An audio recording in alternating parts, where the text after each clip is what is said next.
इंदापूरमध्ये जगद्गुरू संत तुकाराम महाराजांच्या पालखी सोहळ्याच्या स्वागताची जय्यत तयारी करण्यात आली आहे।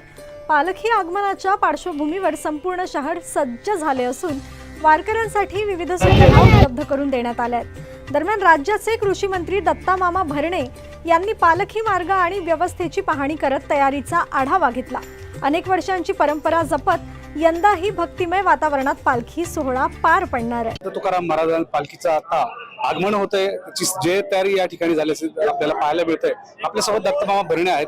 दत्तामामाशी आपण बोलूयात की नेमकी कशा प्रकारे ही तयारी चालू आहे। खरं तर संत तुकाराम महाराजांच्या पालखीचं आम्ही परवा दिवशीच भवानीनगरमध्ये इंदापूरमध्ये असताना स्वागत केलेलं आहे। त्यानंतर पालखी संसर मुक्कामी होती, नंतर निमगाव मुक्कामी होती आणि आमच्या मेन इंदापूर शहरामध्ये आज पालखीचं आगमन होतंय।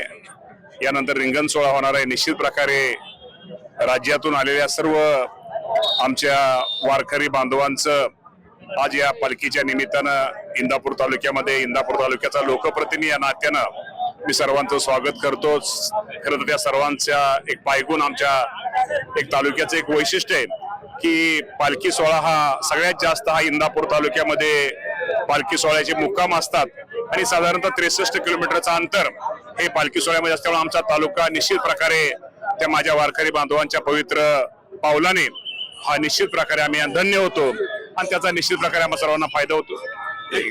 त्यामुळं खूप आनंद आहे की इकडे अलीकडे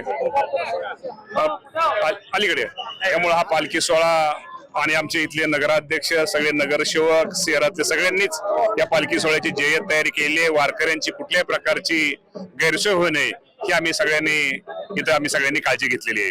आता इथे रिंगणी होणार आहे, तर रिंगणीची कशी सोहळा तयार होणार आहे किंवा तयारी कशी चालू आहे? नगराध्यक्ष इंदापूर शहरामध्ये गोल रिंगण होत असताना आज पूर्ण तयारी केलेली आहे।